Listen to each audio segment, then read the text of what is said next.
Hello there, Applebites. This is your Applebite Writ Ralph talking to you straight from our show here, The Written Writ.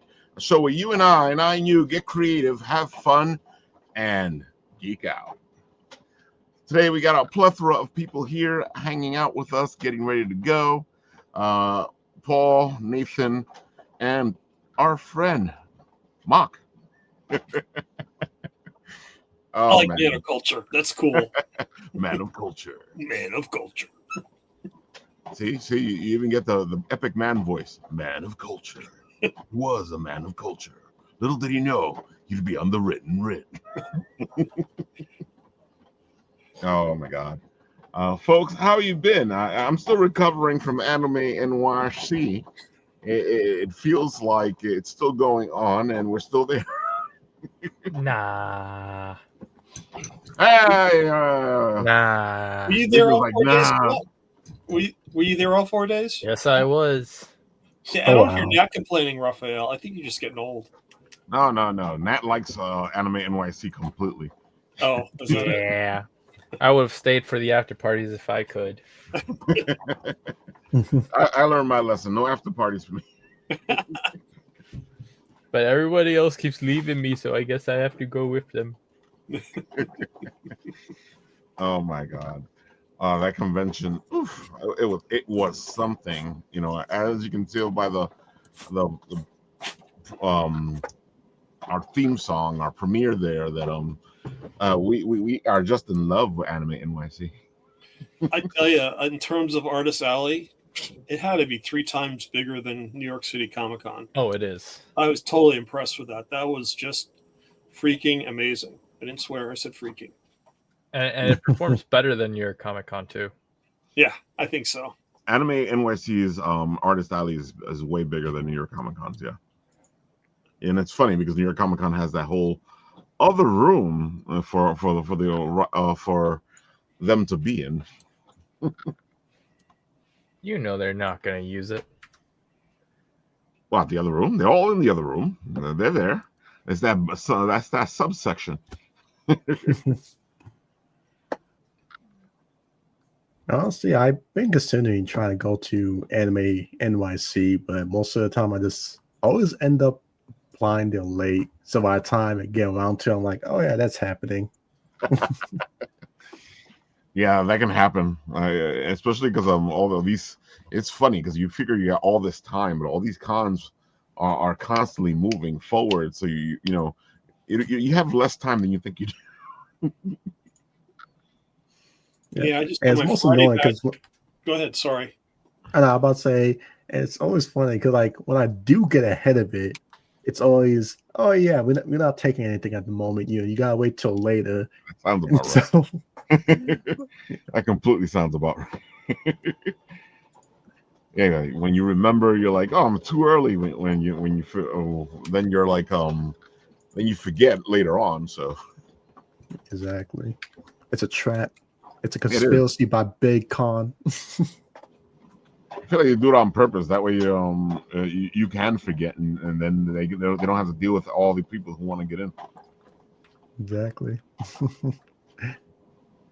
It's not a bad strategy. It's not that bad, you know. It's just like a constant kind of remembering of all the stuff you got to do. Believe me, we go to enough cons that it's sometimes some of them slip by.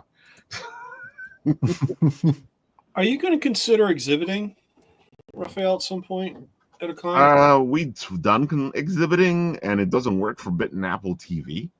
If I'm doing it with maybe Hugbird or something like that, that might be different. But as Bit and Apple TV, we would have to leave somebody at the table. But couldn't you do? Yeah, I know you like to do the interviews. I got that. But wouldn't it be cool to like do a broadcast from the con? We can do that, but we have to have the right the ability to do so. Yeah. And as far as I can tell, I have no idea how the guys who broadcast for New York Comic Con or Anime NYC or any of the conventions do it, because you have to have that good connection to be broadcasting. Yeah, they're paying for it. I mean, I know you can pay for that sort of thing. Yeah, it's guaranteed. You can pay for a boost. Yeah. Which we might have to do at some point or another. I know there's a couple of conventions like Anitomo that want us to do our show live from the show. So I'm trying to figure out how to do that. That might be that show actually might be, if you get the weather working with you, doing it outside would be great.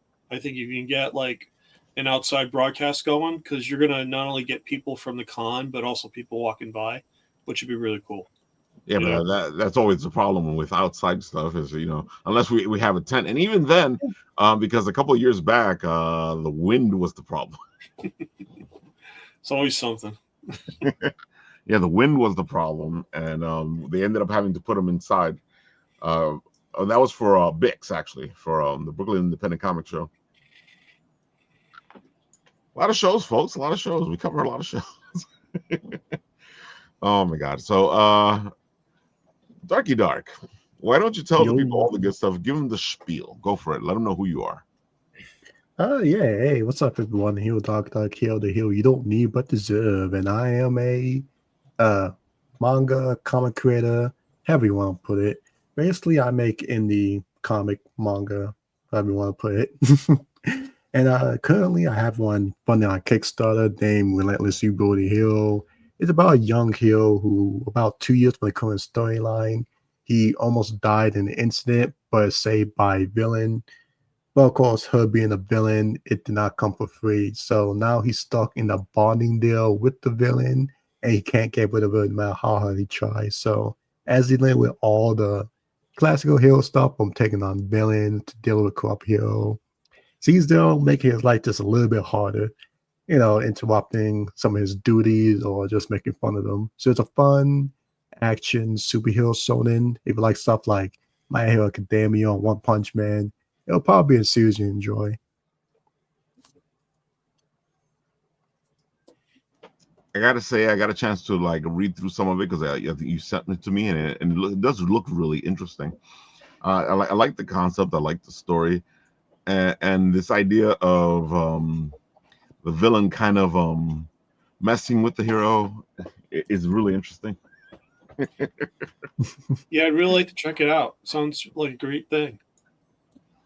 Oh, definitely. Yeah, it was a fun thing to mess with, especially just the hero villain dynamic, because it's not just all I guess you could say banter, even though a lot of people do like the banter, but it was also fun to seeing the different mindsets between them, and having Zio, who of course being a villain, Zio being a hero, he gotta at least try to be responsible and care about all the stuff, not just beating someone who pissed you off, but saving civilians, being at least somewhat mindful of your surroundings stuff, versus Gamora, where it's very much like, screw everything else, I'm just gonna do what I want. And it can kind of show with both how they would approach stuff in their duties, because in chapter 1, there's a situation where Zia would need to be at 2 places at once to deal with it, but obviously you can't, so you kind of had to delegate it to Gamora to cover the other stuff. And Gamora does do the task, but it was very it's very if you had any other option to have someone else do it so you can get a better result, you would choose it with how she handles it, because it was quite a mess that only really went well just because thankfully she had I guess you could say the powers to just make any mistakes she made at least undoable in a sense. It's kind of like that one friend where he's a screw up, but because he had like $1 million, he can make most of the issues he caused go away. Yeah, you got the money, you can make it go away. What made you to go in with this dynamic that you have in the book? It's a couple of things. I mean, one, it's fun. I always tell people when I start stories, I usually want to at least get one of 3 things really well or correct with the story, and I feel like that'll help.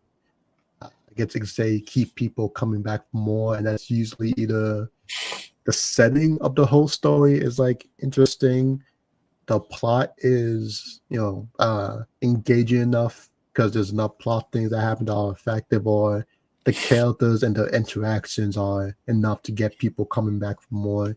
And for this one, of course, I would suggest trying to do all of them as much as possible, but especially when you start on a story, unless to help avoid sometimes over explaining or having too much text and such, you might have to I guess you could say take hits in certain areas and such. So for this one, I kind of focus on 2, and that's I guess you say the plot and the characters. So having that good character dynamic of it's a hero who's a bit of an edgelord, I guess you could say, and a villain who's very I guess you could say selfish. Yeah, I think selfish is a good word for it. And having them interact basically locked in a room together where they can't escape from one another.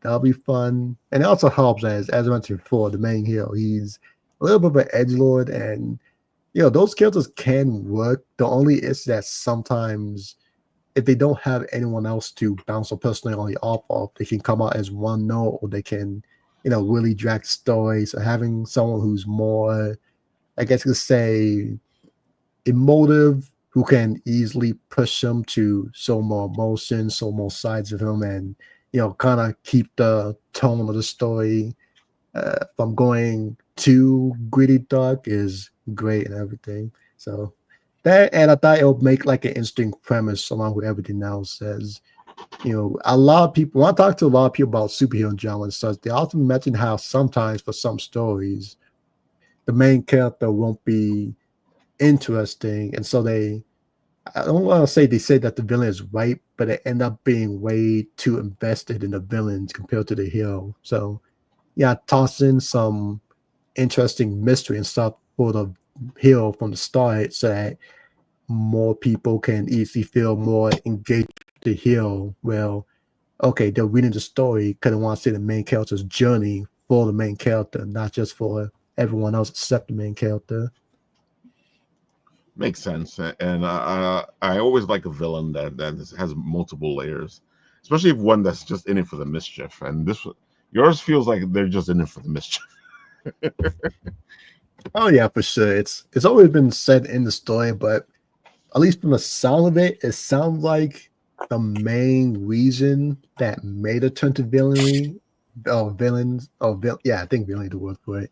But the main thing that made her go down that route has already been, I guess you could say, resolved, taken care of. But of course, you can't just be a villain for a decade and then just go back to normal. So it's a little bit hard to just come out the game. So what else are you gonna do except just be a little mischievous? I'm sorry, but they do that on the TV shows all the time, don't they? What? Like the villain goes back to normal and then goes back to be a villain again. Oh, of course. Like Dr. Doom is a nice guy today. He's a bad guy tomorrow. Oh, yeah, exactly. I would say that in this universe, it's not like it's impossible for a villain to be bad but then turn to a normal life, but it's not. At least I'm trying not to have it be so wishy-washy to where someone who just killed 100 people is just gonna be walking around the street like it's average Tuesday. Well, I get you. I feel like you're trying to work it so that it's part of the story. You know, it bugs me out because with Star Wars, you always have that redemption arc for Darth Vader, and I'm sitting there. He Mhm. blew up a planet. Yeah. No, The only wait, reason wait, why wait that 1 second. Wait, let's get this straight. Grand Moff Tarkin blew up the planet. Vader just watched. Right? Yes, am I right? Okay, that gives him a little bit, but at the same time, dude, like people are dead now. exactly. Whole planet's gone. Yeah. Oh man. Yeah, but I like the fact that you're like thinking it through, giving the villain, if they are going to go to and become a better person, that you're letting them work it through, do the journey. You know, because I always say that the hero's journey leads you to either being the villain or the hero. Yeah, and of course, with that, there's also comes, I guess, say the struggle of how far I can take certain action or jokes with the villain. As like everything, yeah, you can forgive a lot of stuff, but at certain points, depending on what it is and what the situation is, there's only so much one can forgive or let go before you be like, okay, you did way too much stuff to just be forgiven. Like Exactly. Zuko from Avatar. It's like, yeah, he did a lot of bad stuff, but genuinely speaking, at least for what we know, he didn't do anything yet that's like, at least directly, that's like truly like despicable. It's like as far as I can remember, I don't think he just at random at least burned down a town just for the sake of it or anything. It's like, yeah, he did bad, betrayed the Avatar, betrayed his uncle, helped I take over know the what you're Earth saying, and Kingdom. I completely agree with you. I feel like with him, you're like, okay, so all he did was chase the Avatar. And a culture. Hold on a second. I got to stop you. Right? You drew and you created this book, right? You write it as well. I'm the writer. I hire Okay. artists. Shout out to my artist Jose Debu, great guy. Okay. Great art. But you're the writer, right? So Yes. okay, so you're God, right? Let's just put it succinctly. You're God. You can do anything you want. It's your book, so don't let any kind of boundaries hold you back. That's all I'm saying. Oh yeah, of course. It's just more of a sense of, in a sense, you gotta be at least somewhat consistent in stuff like you do. Like as I mentioned before, the main character is a little bit of an edgelord and like a straight laced kind of heel. He always he have a strong sense of justice. He hates, evil and stuff like that. So it'll be a little bit weird for him if, he's like that and he does do that. And he does like, I don't want to say talk down, but critique other heroes for not really holding up a decent heroic standards. But then right next to him is a villain who's burning down buildings every week. It's kind of just like, okay, it's a little bit, weird if you have this sense of justice, but then you don't mind someone doing all that right next to you. So it's one of those things where I'm like, okay, I gotta bounce out too well. Yes, he's so that sees me devious, sees a villain, he has a bad mindset, but he's not doing too much where you won't be able to believe that Zia will at least stand being next to her. Oh man, dude, this art is fantastic. I have to say. Yeah, I was impressed by that. Looks really great. Thank you. Yeah, I'm happy when I picked him up because even since chapter 1, his art has greatly improved over time. Yeah, it's like, of course, his art in chapter 1 was good, but as each chapter continued to move on, he just continued to improve, even beyond my expectation and such. Like chapter 2, when he did one of the what's one I'm looking for? When he did like the cover A, he of course he did the cover A, set to, I'm like, oh yeah, perfect, put it up and everything. And then, of course, this was like before we sent the book out for filming and stuff, but I think it was one of the time the book was almost finished. He just messaged me at random one day, be like, oh hey, what's up? Yeah, I went back to the cover and I spruce up a little bit. I want to do a little bit better with it. And he said to them, and of course it looked a lot better than what he did before. What he did before was fine, but it's like, oh, okay, wow, he definitely improved it. Added more details into it. And I'm just like, oh wow, okay, like, oh, thank you.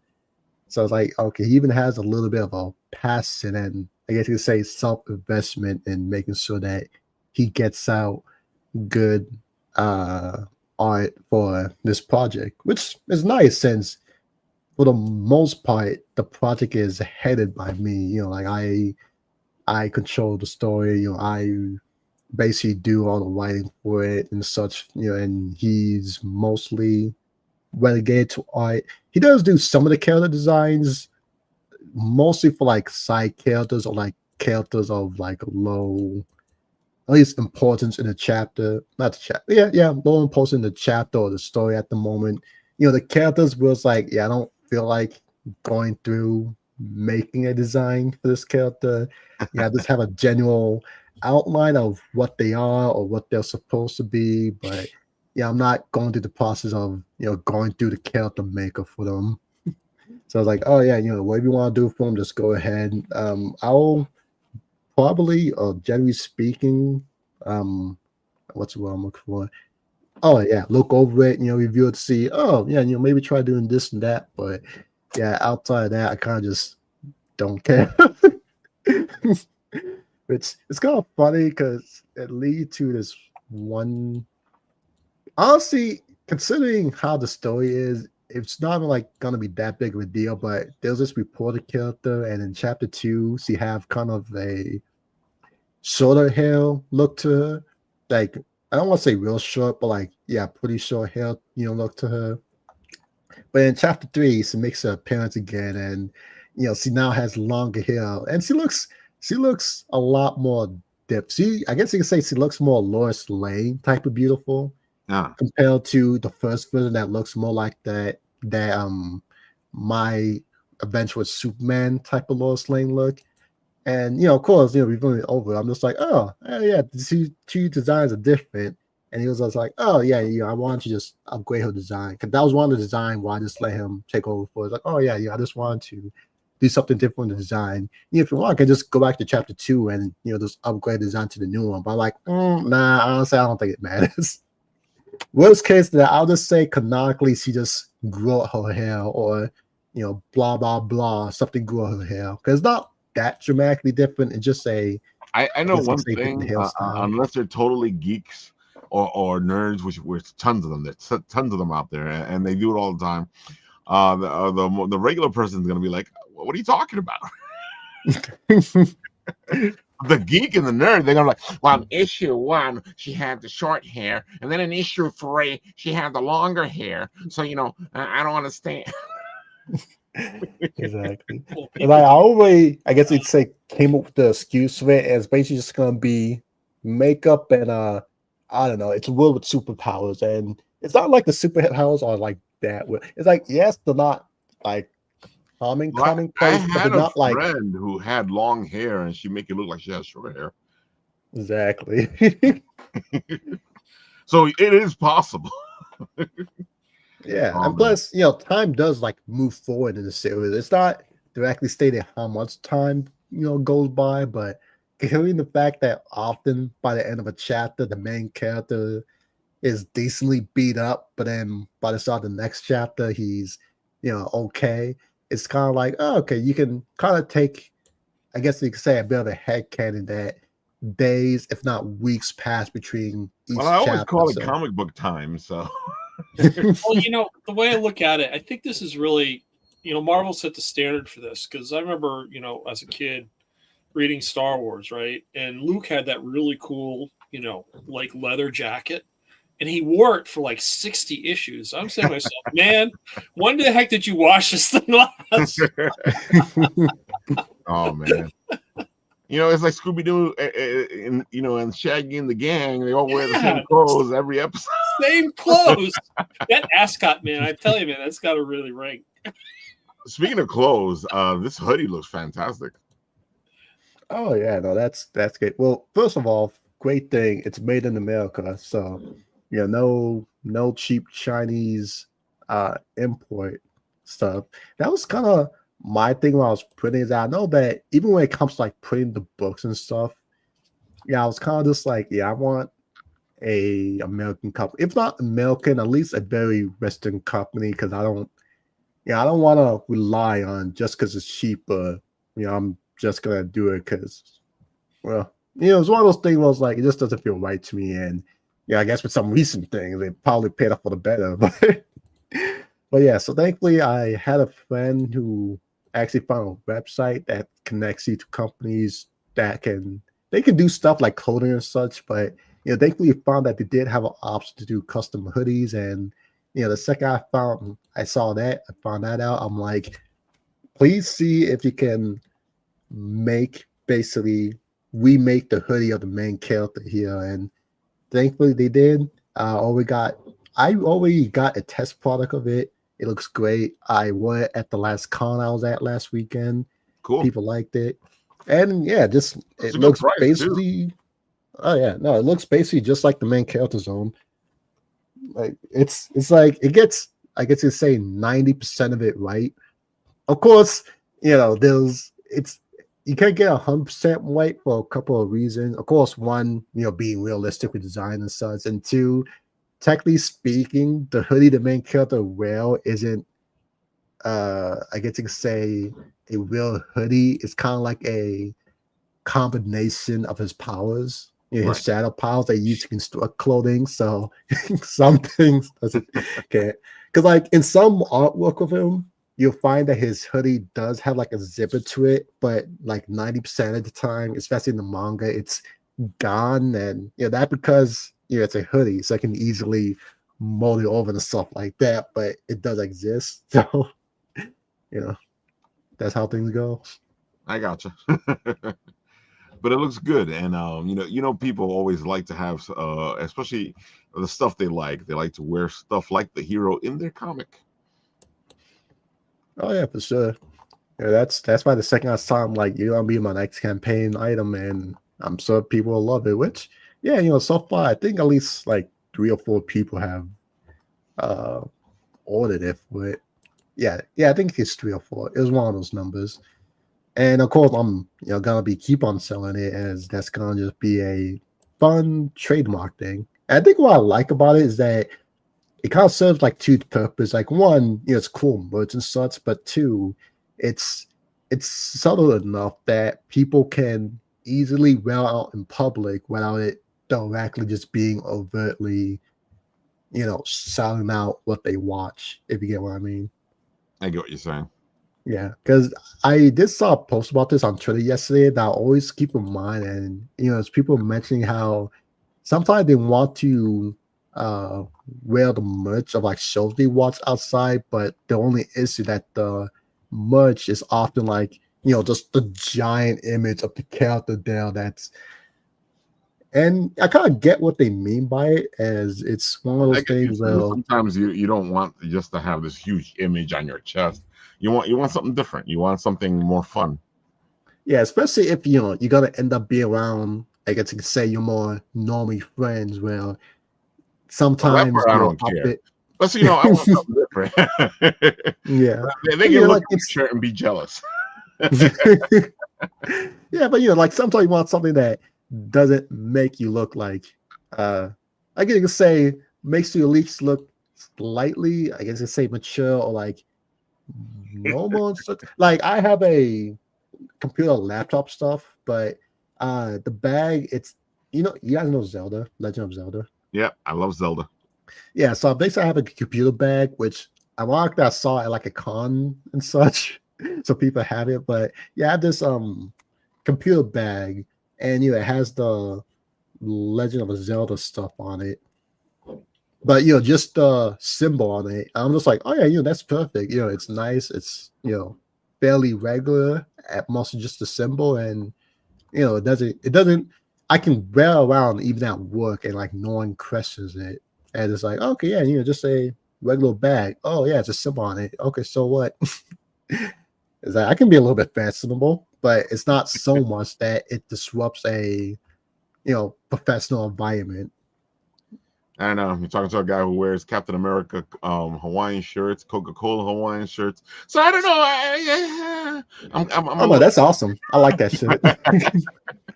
Let's go to the videotape, folks, so you guys can check out a little bit of the action.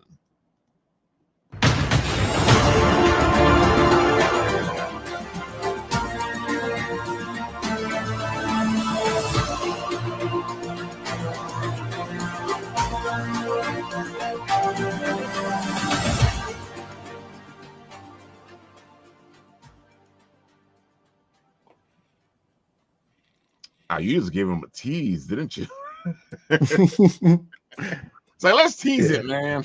Yeah, 100%. Like, honestly, it was one of those things where I wanted to go for a longer trailer, but stuff happened and such. So I'm like, yeah, this nice cheese would do anyways. Like the last two trailer I did, they were more like you guys ever remember Toonami? Of course we remember Toonami. Yeah, the last two trailers are kind of more like that, where it'll just be like the two characters, talking and bickering. Most of the running joke was always the main characters doing like a serious ad read or series read, but then the villain would kind of like just burst into his room, like basically like an actual recording when it's bursting and just interrupt stuff, and then that'll derail the direction and such. And so that's how the first two went. But third one, I wanted to try something else. Unfortunately, it couldn't get done in time. So I was just like, all right, well, thankfully I still have this, nice trailer that still hypes up the book, hypes up the story and such. So yeah, I can still use that. And it seems to work. People like a short one. Dude, as long as it sells your stuff, that's all that matters. Oh yeah. You got my pledge, man. You're good. Appreciate it. Let's see. You are at boom. There we go. You are at 3,000. You need to get to 4,000. You still got 8 days to go, so you got plenty of time to get there. You got plenty of time to get to 5,000. Come on, folks. We can get them to 5,000. You can do it, dude. The next person and other confidence will be 75. That's also a great thing. Yeah, I know some of you people like those numbers. So, next person that pledges is number 75. Yeah, let's go home or let's go big or go home. Exactly. Oh man. So folks, I put the link in the comment section so you guys can go do your thing, and I don't have to hear, but Ralph, you didn't put the link in the comment section, so I'm not gonna go look for it. I'm so disappointed. I wanted to just say that. Oh my God. So Paul, why don't you tell the people a little bit about what you got going? That way we can help you make this video game into reality. Thanks, Ralph. So will you step up with the challenge? It's to save time as we know it. You can embark on a time travel journey where we make learning history fun. So Time Enforcers is a game that came about from COVID-19, and I saw how bad it was in terms of virtual experience of learning, and I want to make learning history a gamified adventure. So that's the idea behind Time Enforcers. Really excited about it. Episode 1 is available in the app stores for Mac, PC, as well as iOS and Android. It's a fun digital comic that is based on universal design for learning. So it's really meant to be approachable by readers of any level. And it's a comic book that will speak to you. So the word and thought balloons appear and the characters talk at the same time. So you don't have to worry about reading closed captioning at the bottom. You can see the word balloons right on screen as they're talking, which is great. It's really interactive that way. And it's got a role-playing game aspect to it as well. You can go through and play as Kaizen, the samurai warrior in episode 1, and travel through ancient Japan and Kyoto to figure out what's happening with the timeline. And that's where you'll confront the enemies of the evil mastermind Chronolith, who's looking to take over all manner of time, space, and reality. We're currently working on episode 2, and hopefully that'll be done, I'm hoping, within the next 4 to 5 months. It's going really well now. I made some big breakthroughs this week in development. So not only will it just be on a phone, I've actually programmed it where it'll be able to be deployed on desktops as well. So I'm pretty excited about that. That's always a big challenge, but I actually got over that hurdle just today. So I'm pretty excited. And then we actually have opportunities for contributing to the campaign, you can make a tax-deductible donation through Fractured Atlas. We are a fiscal sponsor with Fractured Atlas, meaning that they serve as our fundraising arm for raising money. And we're looking to develop an education program for time enforcers to be deployed through schools as a curriculum-based subject. So we're looking to make this a full-fledged education platform that can be used in schools. We're going to be presenting at the NJEA conference this November in Atlantic City. We'll have a booth there, and I will have a full-fledged curriculum staged out. We've actually come up with an idea that's really cool, essentially making mission packets for kids to use on this curriculum semester-wide type of learning experience. So it's going to be really making the whole idea of going back in time, learning about history, a game event in the schools itself. So I'm pretty excited about that. I was just working on that this week as well, and I'm really excited about it. I think hopefully I can share some concepts within the next week or so. But I think really making this not only a video game, which is cool, that's going to be the backbone for what we're going to be doing moving forward, but also making this a curriculum for kids to learn in school, which is going to really make me happy, because I think if I can touch and really get kids interested in learning about history, it'll really make it a worthwhile venture for me from that standpoint. So, Love it. Love it. Of course, I love it. I love the game. Yeah, I keep looking at that damn cover for the digital comic, and I love it so much. I got to make a print version. I was looking at this, it's like, I was looking at my old Marvel comics that said Marvel Comic Group. I said, what the heck, I'll call my own comic groups, and I got the codes up there and everything, and the old style pricing. It's just, that'd be a great handout at events, or something else to sell. Yeah, I really want to get this in print as well. That's what I'm excited about. I mean, we have ideas for coloring books, making the characters. I got all the black and white outlines just to make a coloring book. I have all these artists that I commissioned for our How Would You Draw a Time Enforcer character. I'd love to put that into an anthology and, use it as a basis for people to donate money towards the campaign. I mean, we got some big name artists that really contributed towards this effort. Keith Williams, B. Ken Marin, Scott Hanna. I mean, Chris Madd. I mean, I got some really well-known artists that have done just phenomenal pieces of artwork for my characters, and I really like to show them off. I mean, I'm doing it on my social media sites, but I really want to make this a print edition as well, and hopefully use that to raise some money for the campaign, which would be really cool too. So, Fernando Ruiz, I totally forgot about Fernando. He contributed this. Javier Winnick, contributed to it. He's amazing. I mean, there's just so many creative artists that, really have devoted their time to help me out and really promote this, and that's what makes it really cool for me. So I like seeing all the different versions of the characters. Yeah, I mean, that's why it's like I get constantly asked the question when I ask that kind of a request. They asked me, how do you want me to draw it? I said, I'm coming to you to figure out how you want to draw it. You tell me. And like what Nikki did was really cool. She did chronolith, and it's just, I never interpreted chronolith this way. It's awesome. I just love it. It's so cool. Yeah, that's kind of thing I like to do with artists, is just going up and just be like, no. You cook. I want to see what you can do. See how far they can push the idea. And I always find that that's where they always get the best artwork. Let's be honest, sometimes, or even some artists, when you commission them, they might not always give it the best. And sometimes I don't blame them, because sometimes it might be a commission they don't have a passion for. So that's why I try to give them the freedom so that they can just go nuts with it. Well, I'm in a conundrum right now, because this epiphany came to me over the past couple of days. Coming out of Anime NYC, I have this vision of doing a poster. I think this would be like the coolest freaking poster. If you remember like the old Marvel and DC, mashups where you have the heroes on one side and you get the villains on the other. Yeah. I'm thinking, God, I got all my heroes on one side. I got my villains on the other. this would be such a dynamite, 18 by 24 poster in full color. I would just love that. I would love it for myself, but not only that, but I could use this as an arm to raise some more money for the campaign. It should be really cool. I'm just trying to figure out who I can get to do this. I mean, I love to have Ken do it, but he's probably way too busy. There's other artists that, I might want to look at for commissioning this. I think it'd be just really awesome to, one, give someone enough money to do it, but just get this produced. And it's just, I can see this in my head. I just want to get it down and done, which I think would be really cool.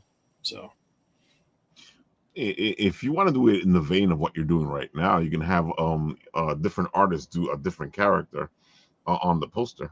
Make it like a big mashup. That's not a bad idea. I mean, I saw people walk around at these cons, right? And they'll have like a sketchbook and they'll ask artists to contribute a sketch to it.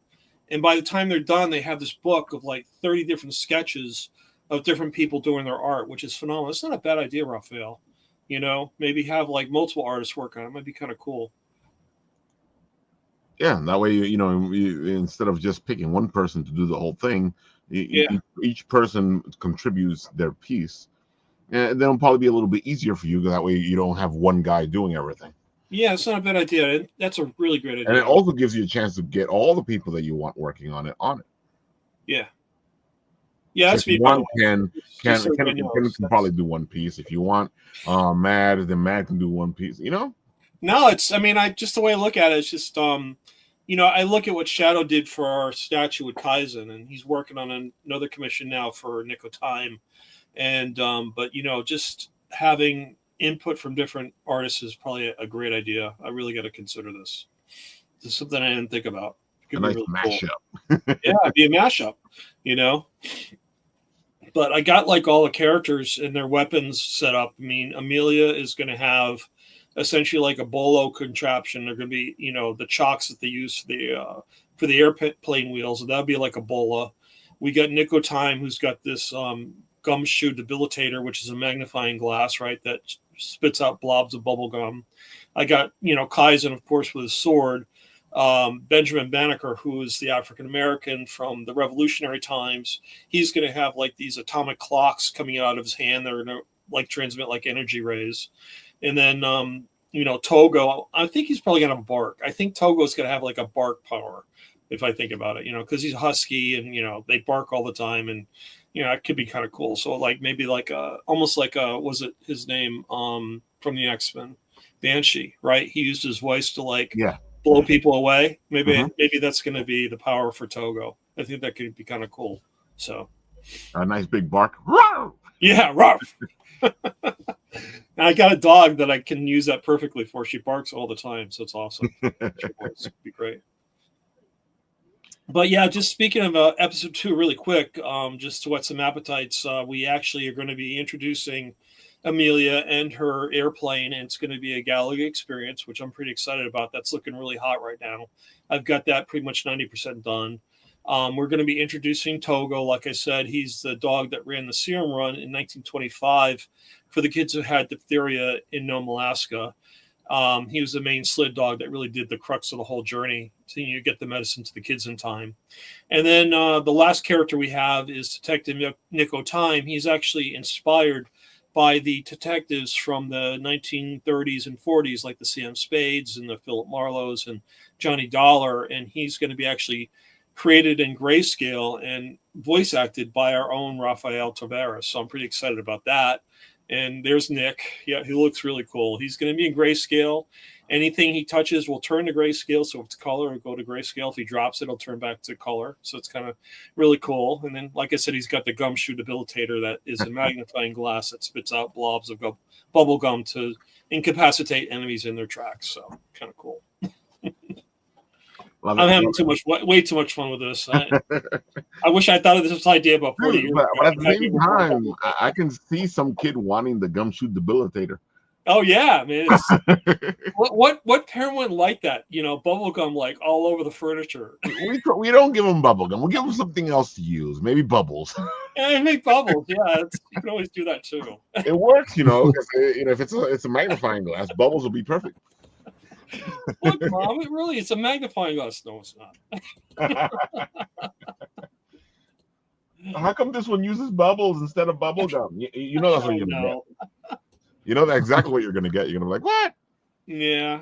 I mean, we're having wait. I have to talk to Russ as well. He did our little blip chip for the Inquisitor, which is really cool. So it's a little fidget that we have for sale, and I want him to do Chronolith next. So I'm just waiting for some cash to come in so I can get that done. I think a big green bulb head blip chip are really cool for this. So I'm pretty excited about that too. Blip chip. Ooh. now you're gonna make me go find the Yeah, song. you gotta find the commercial, man. I queued you up. I'm waiting for you to stage it. Let's go. Now I gotta go find it. Here we go. It's on my Instagram page. It's there. I actually went to his page to get it. Oh, okay. He's promoting better than I am. Is that what you're saying? There There it you is. go. You get the volume up. Get the volume up. Now I need to put the volume on. Let's get Yeah, Instagram. because it's got the There music. we You go. put the music. There we go. Blip chips. Blip chips. This reminds me of stuff when I was a kid. Flip chips. Flip chip. I like the song. He did the song for you. I can't believe that he made it up himself. Oh wow, that's impressive. That's actually really catchy tune. It is, right? Like I said, we're having way too much fun for our own good. Oh my god. Yeah, folks, if you want something like that, you can hit up Game of Tunes and he can make a blip chip for you. And they're pretty he makes them pretty good, and he gives you to you at a good price so that you can sell it at a good price. Well, not only that, but he actually put an IRF in. Oh, that's right. Yeah. And actually links to our Instagram page. So you can use a QR reader or actually use your phone, and it'll link to pretty much any page you want. But we have it going to our Instagram page. I think the Chronolith model, if I do it, I'm going to link it to our digital comic. That way people want to go, they can read that. It's probably a good way to set up for another setup. So it'd be kind of cool. So wait, how does that work? There's a little chip. There's a chip in here. Mm-hmm. And like your reader for your phone that you do like either for the subway or for paying at a kiosk, that'll do the same thing. It'll read the website through the chip, and you can go through your phone and it'll bring you right to the website. It's kind of cool. That's cool. Yeah, really neat. Yeah, I think that'll be really neat if I can do Chronolith, right? I have stream of consciousness going on. I apologize, guys. But if I could do Chronolith and then link it to our digital comics, you can get free digital comics for the rest of your life, which would be kind of cool. Imagine. Yeah. Yeah, just had to show off your figure because Shadow did a great job with that thing. Yeah, I can't wait to see Nick. He's working on Nick next, but he kind of put me off because he's got other commissions in line. So, but I can't wait. Like, dude, I was talking to him and he was getting really creative with it. So I can't wait to see exactly what he does because talking about doing the color to grayscale scheme. Yeah, because I was we were talking at Terrificon, and part of what he said to me was, I'm really thinking like purple and greens somehow, Paul. And I said that's perfect because purple and green is like the classic Joker color from Batman, right? And that's really the color premise that I used for Chronolith was these purple, reds, and greens. That's what I thought of when creating that character, is really much playing off Joker, right? Anyway, he really wants to incorporate that into the statue for Nick, which I think will be awesome. And the script that I wrote for Raphael for the profile talks about that. It just has the whole idea of Los Angeles in 1945, and it's a dark and stormy night, and it's just this is just way too cool, man. Way too much fun. Love it.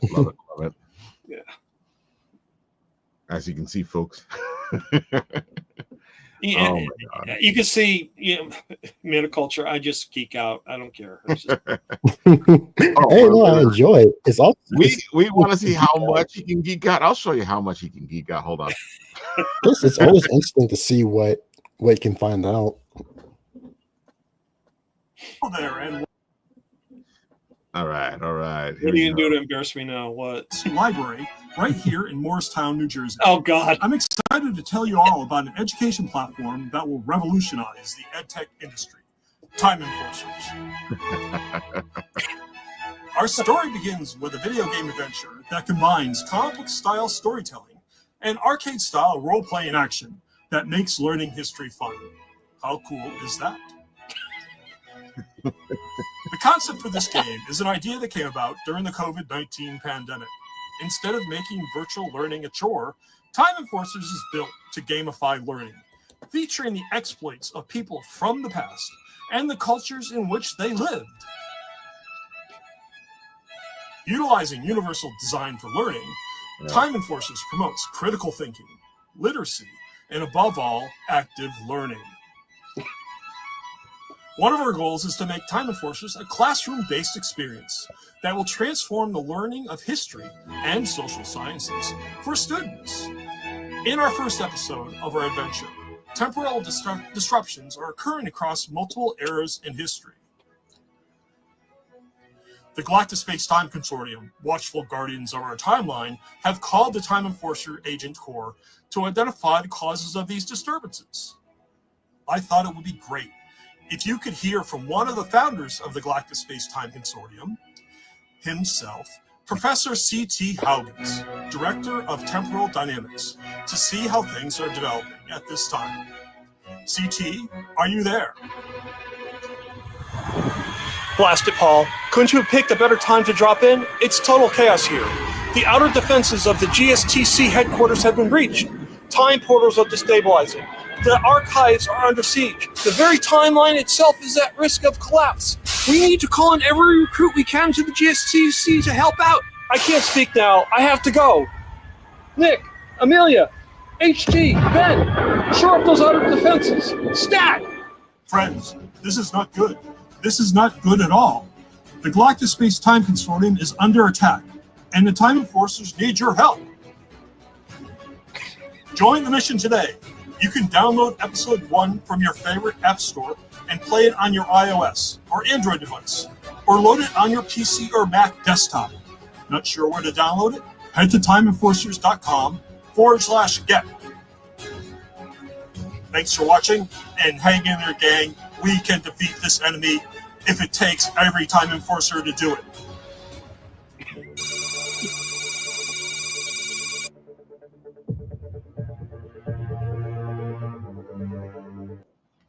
Love it, love it, love it, love it. I had so many bubbles in my lap after that take. It was unbelievable. Oh my god! Again, it reminds me of when you're in Disney and they do that thing before the ride. You're in for a ride. All right, folks, get in that car. Save the future. And the I gotta find another character. I like you, Raphael. I gotta get a character that wears a Hawaiian shirt and shorts, because all these costumes I'm making up are way too hot to do at a con. I need something cooler to wear. I gotta say, like, watching you in that, and then that costume in the convention, I'm like, whoa. Is it better during the winter? No, it's just everything melts. It's like, give me like an hour and a half, and everything starts to melt off my face. Oh my god! I will say the vibe raises my head temperature like 20 degrees, and like the glue starts like melting. You want to say, Darky? I'm not saying nah. I did enjoy the vibes of that video. It was a fun one. Oh, dude, it is great energy in that video. Oh my god. Someone. Oh, look at that. Almost lost it there. One more time. Why don't you tell the people where they can find you and all the good stuff? Go for it. Yeah, sure. So, Heel Dark Duck, you can find me just about anywhere on YouTube, Instagram. YouTube, Instagram, X, even in the walls if you want me to.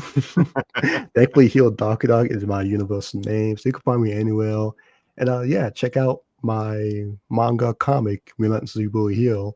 As mentioned before, it's about a young hero who's dealing with a villain because he's in a bonding deal with her. So it's a fun dynamic to see the two of them bicker and do all this fun stuff. You got another backer too. You're up to 75 now. Really cool. Oh yeah, we did. I got two backers. Awesome. So I knew somebody wanted to be 75. 75. Like, who wants to be number 75? There you go, 75. Nice round number. We're so close to not just beating the amount raised from the last campaign, but even the backers amount. So Oh, That's I have nice. great. full confidence we can hit it. You deserve it, man. I mean, the artwork is just incredible. I can't read the story, so if for some reason you don't make your goal, please let me know. I'll buy a book off you. This is really cool. Oh, thank you.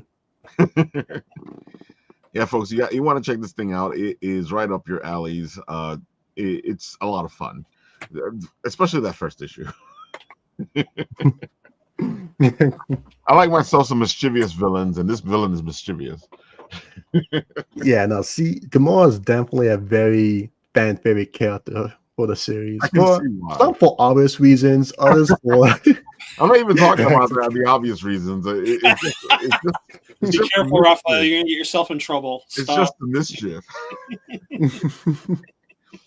And for folks, if you're looking for that other reason, then that's in the book too. Oh man. So Mr. Nathan, how goes your quest over there? You're talking about finishing it up? Yeah. Rendering's taking a bit. So you're almost ready. Pretty much, yeah. I was wondering. I was like, I think I gave him enough time. Yeah, you got to pitch it as a 10th anniversary type thing, Raphael. That'd be really cool. Yeah, come on. Definitely. Our 10th anniversary, of course, is in. Oh, good thing you spoke about this. Our 10th anniversary is coming right up. It's October. We are going to do a special little thing where we're going to give away a beautiful Wham stand mic, because we have one, and now I'm going to give one away. The way this contest is going to work is that you're going to nominate your favorite podcast, and they're going to get a chance to win this, as well as the people who nominate their favorite people will get a chance to win something else as well. So everybody gets a chance to win, and this whole thing will kick off probably in a week or two. I'm going to set up the video soon, giving all the rules, and that's the post that you want to nominate your favorite podcast in to get the juices and everything flowing. That's really cool. What a great idea. I love it. It's going to be a lot of fun, folks. A whole lot. And I got to say, the Wham Stand mics are fantastic. So is there all their other stuff. So if you're looking for ways to spruce up your con presence, check out Wham Stand today. I'm actually going to need that link. I might look into that. Oh, Wham Stand, sure. Look, wait, I'll even make it easier for everybody. I'm going to show Wham Stand off because these guys do fantastic. Yeah, we saw vendors at Bronx. They definitely. They had the Wham Stands. Yeah. Yeah, it's really cool.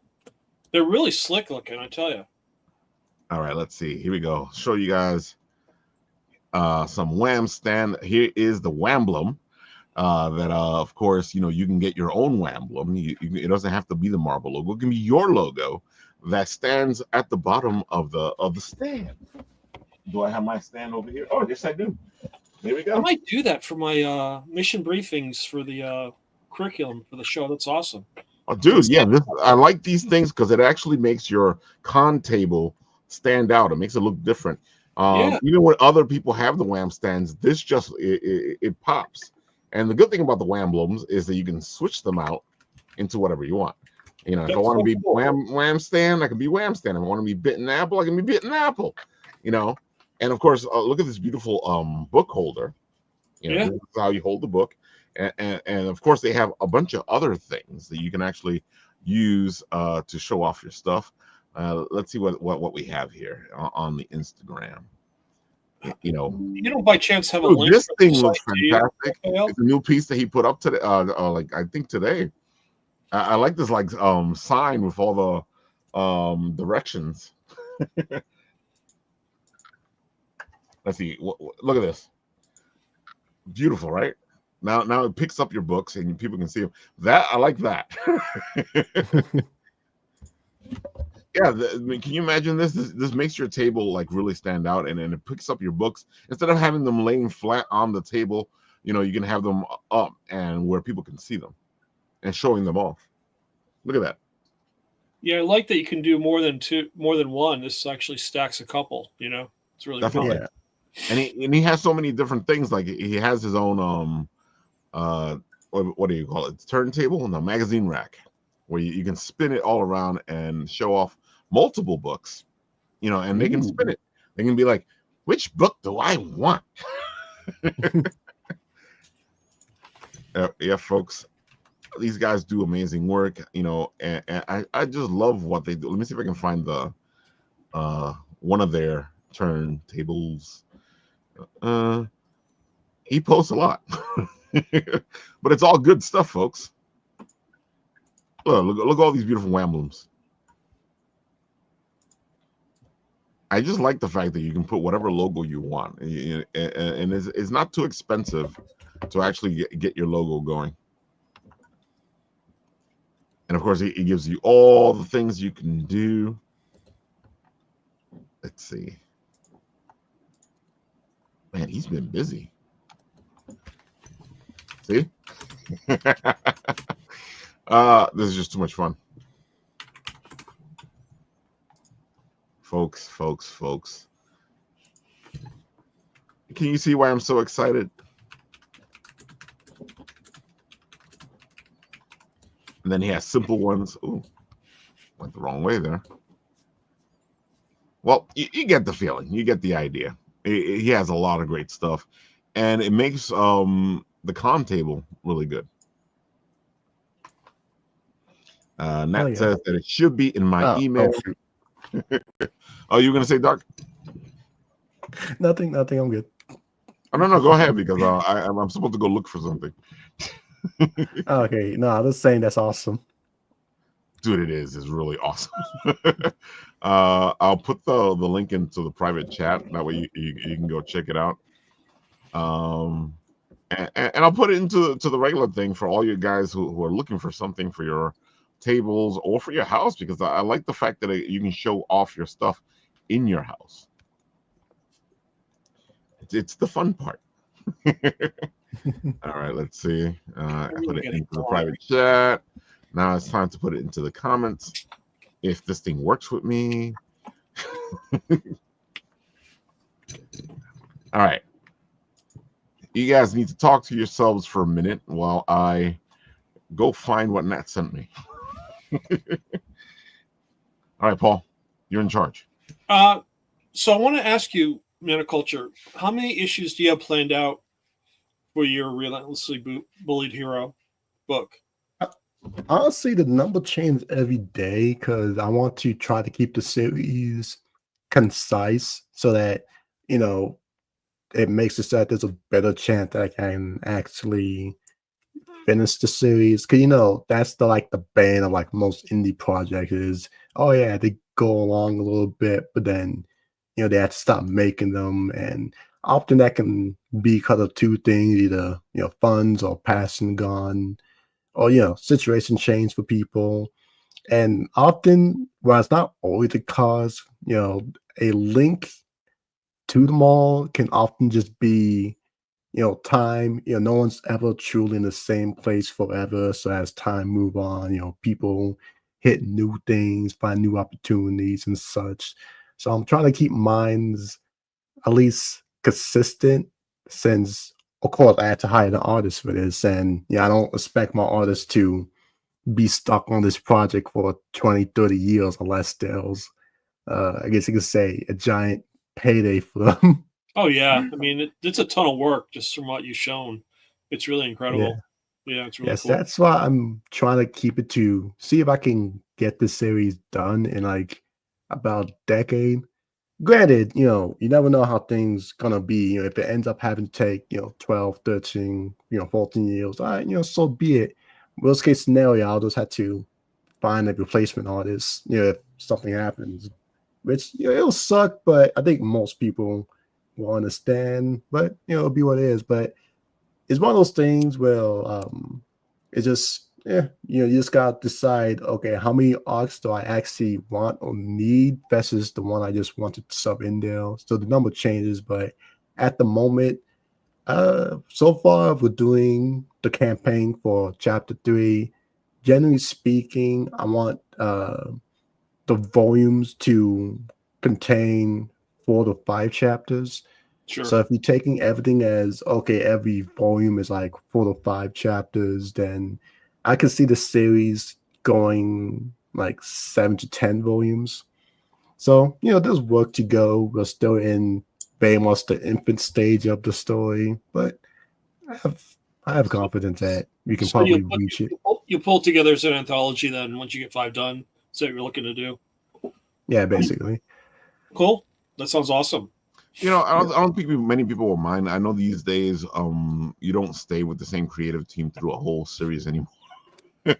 It's nice if you can, and I can see that's what you're trying to do. But I feel like these days, you've gotten to a point now where the team keeps changing as time progresses, and the big two, it changes like this. Oh, I yeah, mean, sure. they change midstream of like a 12-issue series. Exactly.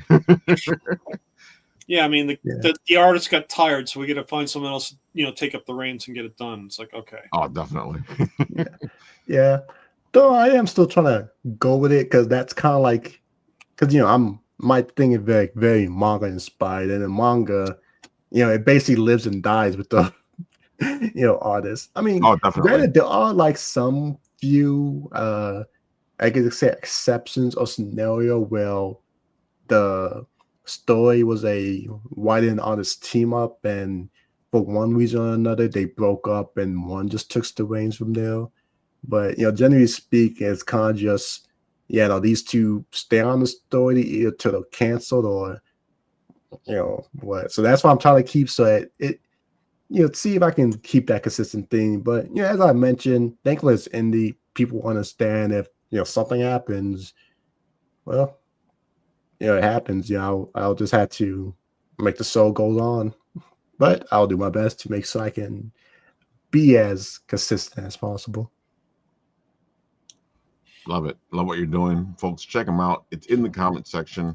Look at the link. Right now, we were going to see the premiere of our new, I guess, beginning trailer, whatever you want to call it, edited by Mr. Nathaniel himself. And of course, I got Jolene Core to do the music herself. I actually got her to do a nice little piece for us. So this is a Bitten Apple theme. So here we go, folks, and let's rock.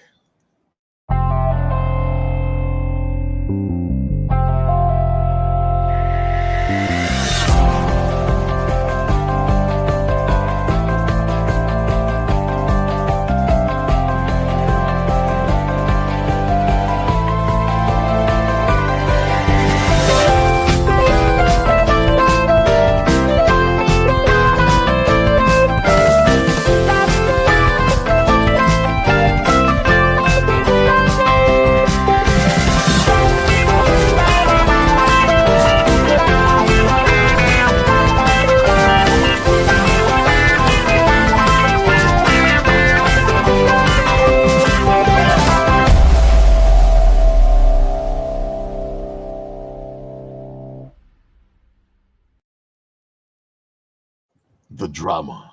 The drama. Looks awesome. Music's Matt, great, you did too. a great job. Great job, Nathaniel. Really great. Oh yeah, I loved it. Definitely. Nathan, you there? Yeah, I'm here. Oh, okay. I was like, oh, we're telling Matt he did a great job, but he's not there. It's just too Oh, my nice. God. Okay. That looks like so much fun. Of course, as always, we have so much fun at the conventions. And folks, if you guys want to see us go somewhere, let us know. If you want to see us do something, let us know. And dude, this show, it's all about you guys, all about the indie creators that we cover. So, if you have something you want us to check out or do, let us know. Lots of ideas out there. Lots of ideas. The Magical Girl Show. Dude, I've been thinking about doing a Magical Girl Show. Let's go magic. All right, folks. That has been our show. Oh, wait, I can't forget the shameless plug. I have to do the shameless plug. Folks, yes, the shameless plug. Jorge Medina. This is the book, folks. And of course, he's going to be on the show in October for our 10th anniversary, kicking off this beautiful book. So right now, sign up to get notified. Make sure that you do, because look at this guy. Isn't he cute and mischievous? And you know me, I just love mischief. And of course, I'll make it easier for you guys. I will put the link in the comment section if my thing will allow me to do what I'm supposed to be doing here. There it goes. That took a little too long. They have, folks, go check it out. It's very important if you sign up to get notified, because it helps the project out. The more people you have following before the project starts, the better place you'll start in the algorithm.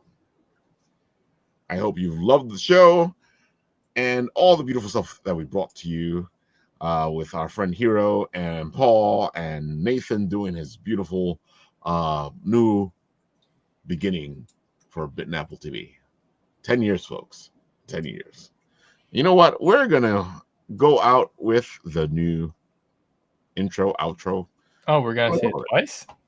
Hey, yeah. I like it. Here we go. Bye, guys.